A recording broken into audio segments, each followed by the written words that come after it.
Greetings, programs. Welcome to episode 40, Why Capitalism Does Not Work and Never Did. So we have another economical kind of chat for today. But none of this explanation will work without defining what we mean by work. How can we tell if capitalism works or not if we don't describe what we mean by working? And this is the key disagreement between people like socialists and people like capitalists. Capitalism is the absolute best system, hands down. If, by best, you mean good at putting massive wealth in the hands of a small number of people. If you mean good for the mass of people living under it, then no, not so much. But the problem is, we can define best in any number of ways that we like. So the next problem is justifying those definitions. So we need a description of best that we can all agree on. And before we can answer that question, we have to get really fundamental and ask some really damn bedrock type questions. So, here's a fundamental question for you. Should a society exist for the benefit of people living in it? Or should those people exist to benefit society? Now, like most things, it's not completely black and white. There's always going to be some give and take from the individual and society as a whole, back and forth. But the basic question is very black and white. Sure, societies are made up of individuals, but society as a construct exists aside from those individuals. And the actual functioning of a society is a balance between these forces. We don't force conformity from people to society's wishes in all things, nor do we allow total freedom for those living in the society. So that's the big question that comes at the heart of it all. Should the needs of society be changed or sacrificed for the good of the people living in it, or should the needs of the individual be changed or sacrificed for the good of society as a whole? And this is the fundamental left-right divide. In far-right fascist societies, they tell the individual to conform, to hide their individuality or deviance for the smooth functioning of society, to be a smooth working cog in the machine. And on the far left, the purpose of society is to serve those in it, and if that can be best served by the state not existing anymore, then the state should cease to be. Now, human beings, humans, there is a strong tendency for people to want other people to sacrifice, but not them. No, their situation is special, and so they should be exempt. Taxes should go up to provide more services, but not my taxes. Speed limits should be strictly enforced for safety, but not when I'm really in a hurry. Pro tip: never propose for others anything you don't want strictly enforced on you. So, my first step is to define my position and then to justify it. So what is my position? Well, I am of the opinion that society exists to benefit those within it, and that this can be justified. That the state that exists to administer that society should have as its highest concern the welfare of those under its protection, and that this is the stated goal of all institutions in our Western liberal societies. Why does the military exist? Ostensibly to defend society from aggressors. Why? Because those aggressors would harm members of the society. After all, if they were going to make things better, why would we be fighting them? Why do the police exist? Ostensibly to protect those within the society from those others within society who would cause harm by stealing, raising hell, or physically harming people. Why does healthcare exist? Why don't we just simply stand back and let people die? Well, to protect those suffering from illness or disease. These are all positions we can generally agree on in Western society. And when things go the other way, we see them and protest. When the cost of patching up an ill or injured citizen is a net loss of money to society, and society says, it's not worth it, you should die for the good of society, we would object. When the police don't protect the people, but protect society over the individual, you have the police starting to round up dissidents and foreigners because society functions more smoothly without those troublemakers. And we see this sort of thing in many dictatorships, and in the US. And when the military does not exist to protect the nation from external threats, but is turned against its own people, or starts unnecessary wars, then we can see that and protest as well. And you can look around and see examples of this sort of thing happening today. When an organisation loses sight of the reason that it exists, and exists to exist, or for some other reason, like, for example, profiting the people in it, then there's a problem. And you can test for this quite easily with a simple thought experiment.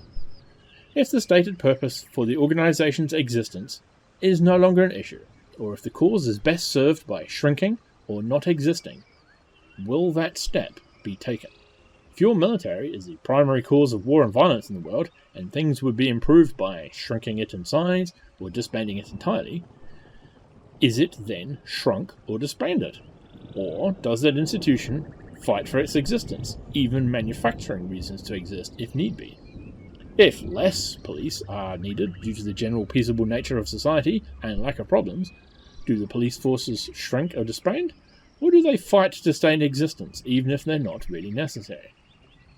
If the answer is no, the organisation fights for its position in existence, then that organisation is no longer following its stated purpose, and we have reason to be worried. But that's a topic for another day. So, this is a series of things that show that we as a whole generally accept that institutions of society exist for the betterment of the people within society, and not necessarily the institution of society at the expense of the individual. This is why most of us do not complain at $1 million surgery for a child, such as a heart-lung transplant or what have you. Sure, those millions could be spent on clinics serving thousands of people, but most of us can recognise that it might one day be us on that side of the line, and we would not like it if somebody said those things to us and let us die. So these are all signs that in general, society and the organisations of society are set up for the benefit of the people, and that we already expect them to be so. Keep in mind, this is not JFK's "ask not what society can do for you" speech. We should all be willing to contribute to the good of society by public works, taxes and so on, but this is about what society, what the state that runs a society, is for. And history is filled with examples of society that insist that society should take precedence over the good of the people in it. No, not that some sacrifices are necessary in the form of work or taxes, that sort of thing is part of any society, but that the individual exists to serve the interests of society and not the reverse. And those states? They usually have names like fascist or authoritarian. After all, if a society was not for the good of the people in it, instead of some grand cause or for itself, then why would anybody be part of it? They would be better off simply leaving, if they were allowed. So I think that should do it for justification for the proposition society should exist for the benefit of those in it, and that we all already implicitly accept that premise.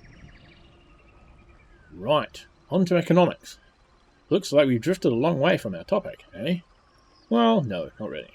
We need to understand why we are doing a thing, to understand if what we are doing is actually working or not. And economics is a way of describing how society and the entities within it do what they do. So now that we have more or less established that society and the organisations of society should and implicitly do exist for that purpose, then we can use that to discover if capitalism is best for that purpose. Spoiler warning, no it's not.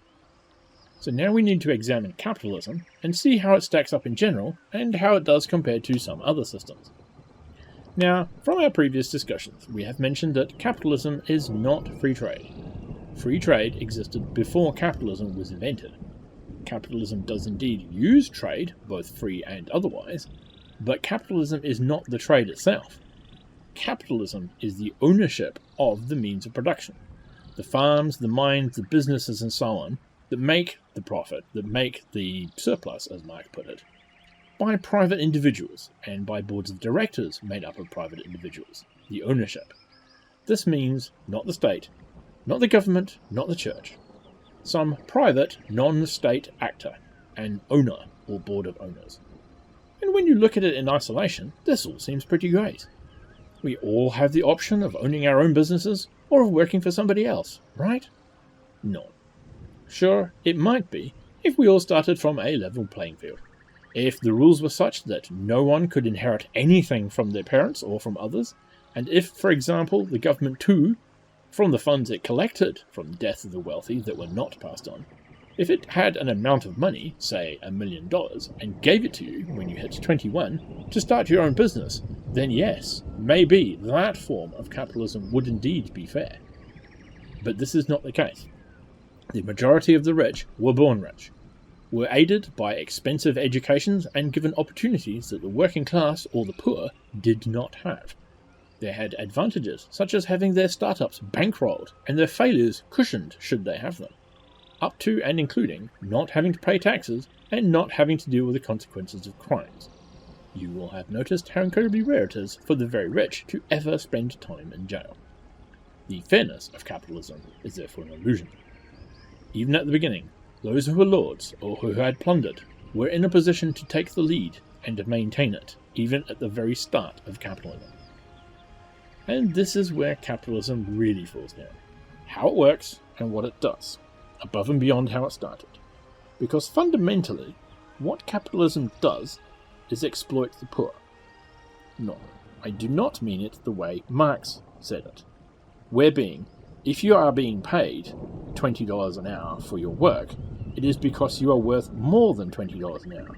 Say, for example, $100 an hour worth of your actual work output. No, I mean that the system literally needs the poor in order to work. Look at how it has worked in the past and how it is working in the West. Back in the bad old days, the robber barons were mean and exploited the poor, forced children to work if they wanted to eat. Grr, bad. But then people unionized, demanded better wages, the standard of living rose. Hooray! But then, if people are well paid, they have options. They might not want to work in a shitty job or in dangerous conditions.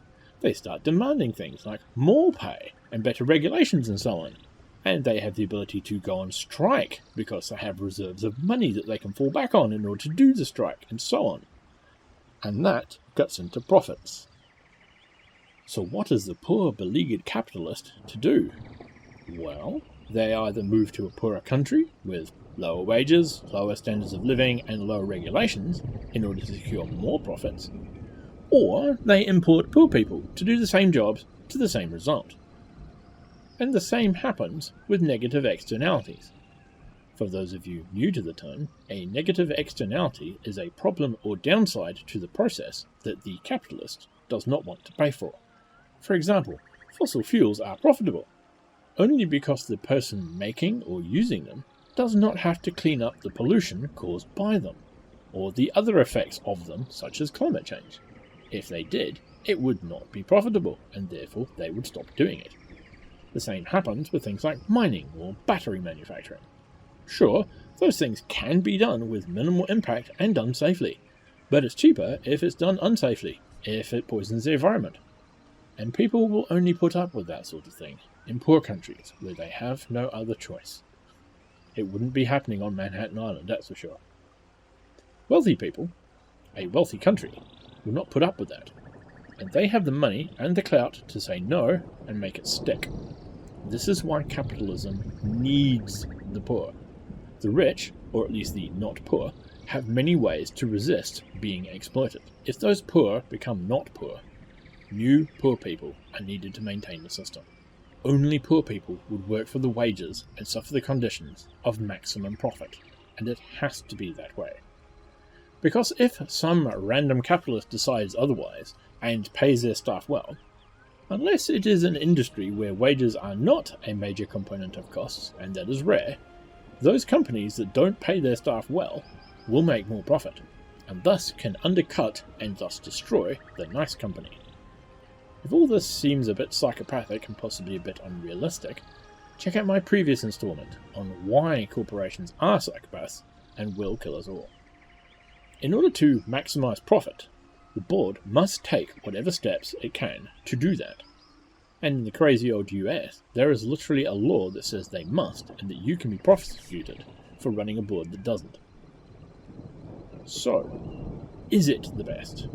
Well, now that we have established what it is we're talking about, and what it does, we must describe how we are going to judge it and then justify that judgment. So how to judge it? Well, is a system that benefits one person at the expense of the entire community a good thing?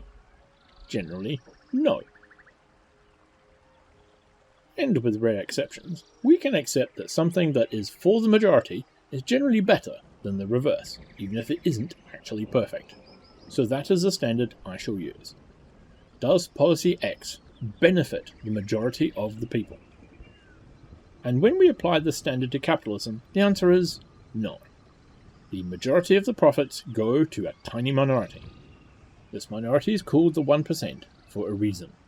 Most of us can recognize that a policy that costs the 99% of people and benefits the 1% of people is not great. So why would it be different for an economy? It's not. And this is why capitalism is a failure in my estimation. From the point of view of aiding the majority of the people under it, the 99%, it's a miserable failure. It's great for the 1%, but not for nearly everybody else. And a system that literally exploits the poor for the benefit of the rich is something I would say almost axiomatically is a bad thing.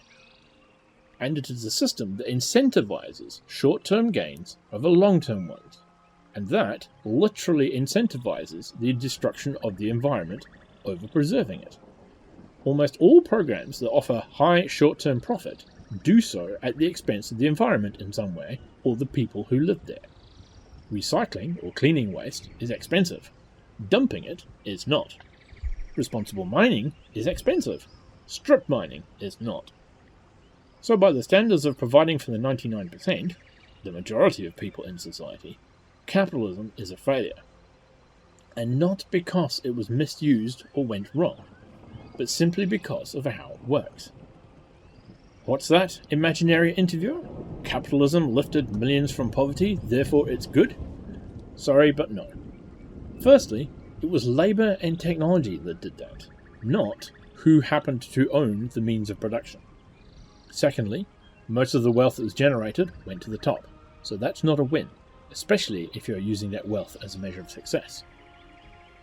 Thirdly, if that's the measure you want to use, the fastest growing economy that pulled the most people out of poverty in the shortest period of time was the USSR in the 20th century, and China in the 21st, and they are not capitalist enterprises, even though we could argue for quite a while as to how exactly socialist they really are. So that would make them better, right? Odd, when you present that, most people stop arguing using that as a standard. Fourthly, for maximum profit, the capitalist must constantly seek out new groups of poor. American workers cost too much, so move to China. Chinese workers are costing too much now, move to India. Indians? Well, best move to Thailand or Africa. And must ideally keep working to keep them poor. If their standards of living go up too much, they will demand more money.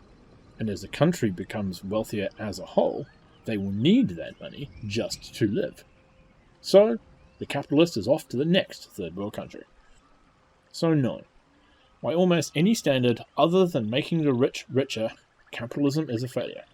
Hell, in some cases, when capitalism made a start, covered in blood as it was, there were many that missed the days of feudalism. Yep, that's right. In some cases, capitalism looked like a step down from being a serf. And no wonder. Lords had rules about looking after their serfs. Capitalists can leave workers to sort that all out for themselves, and walk away if they happen to starve. At least a serf's lord was obligated to put a stop to all of that. So, what's the alternative? What comes post-capitalism? Well, socialism, or something like it. See, whatever flaws a socialist system might have, those flaws also exist in capitalism. And at least socialism is a system that is focused on the well-being of those that live under it. That's the measure of success, not profit, but the well-being of the people who live under it. And whether it works or not, that is a better standard and a better goal to aim for. Right, well that's all for today. Bit of a long one there. You will notice I did not do the usual thing with the footnotes this time. Well, there are loads of them, and it's just that many, if not most of them, can apply to various parts of the topic, so I am including them at the end. Go look. Many of my footnotes, included in the doobly-doo below, are videos, complete with sources, so you can check the citations for yourself. And most of them are very good and entertaining, better than what I can do. And a few of them are ones that I've used in the past. Bye for now.